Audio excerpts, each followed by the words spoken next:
Another really helpful resource is going to be the Purdue OWL. Now, as much as I went back and I showed you about Google Scholar and how Google Scholar can build citations, that's really not what I want you to rely on because it doesn't get to the how of citations are put together or even the why for that matter.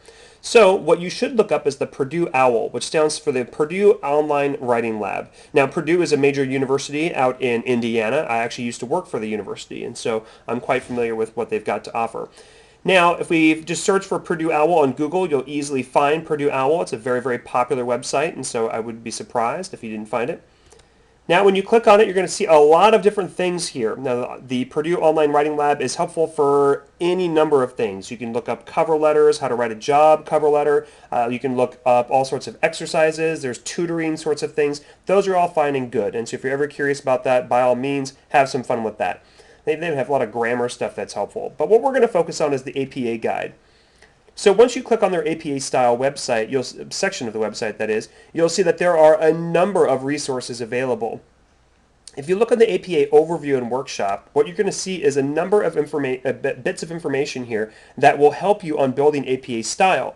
And so you'll even see a bunch of information about the content, right, that goes into the structure of APA style in terms of how to organize something, the style, and citing references. My guess is that references are going to be the most important thing for you. So as we move down, you can see all sorts of arguments about why we use APA, who uses APA, how the style is put together, and the general format. Now there are a number of resources here if you'd like to get information about how to create the general APA format, including PowerPoint presentations, YouTube videos, all sorts of stuff. But my suggestion is to really get a grasp on the in-text citations and the actual reference list. And so if you look at the in-text citation section, it's going to show you specifically how to cite an author or authors. And so if you go through this particular bit here, you'll be able to see how the structure is put together, including how to use et al., things of that sort. It'll also have discussions about when there's unknown authors, organizations as an author, everything you would need to know about how to put in-text citations. Now this is important because you're going to be creating in-text citations for your literature review. So use this as a resource. The APA style guide itself will be able to do this too, but I find that the Purdue OWL is just a lot easier to use. In terms of the reference list, you'll be able to see how these citations are put together.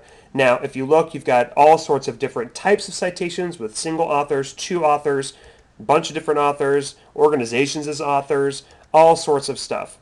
All you need to do is pay attention to the differences here and then match up what you've got in your article to figure out how to cite it. The only thing that they don't have listed here is the DOI numbers. And in the APA 6th edition, which is the most recent, you should be including the DOI numbers.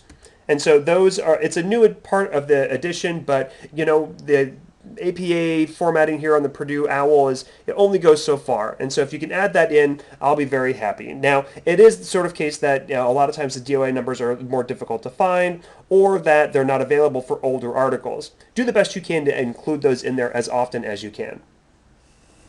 Other sorts of things that you can find inside of this resource are how to create the overall look of your paper. And so if you go back up, you can see the stylistics basics. And so if you want to have information about point of view, word choice, the sort of language that's appropriate, all sorts of things and what goes into the actual stylistics of this type of writing. Also very helpful.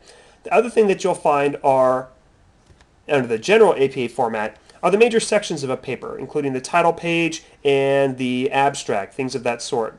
One of the things that they're always very good about doing is having examples. And so you can see here's an example title page. As you go down, here's an example abstract. And you'll actually be able to find an entire sample APA paper on the website if you wanted to see it. They annotate that paper to show you exactly the reasons why they're doing whatever it is that they're doing. And so if you wanted to have a look at that, by all means, check that out as well. That's the Purdue OWL. It's, again, another great resource that's out there on the web, free to use if you'd like.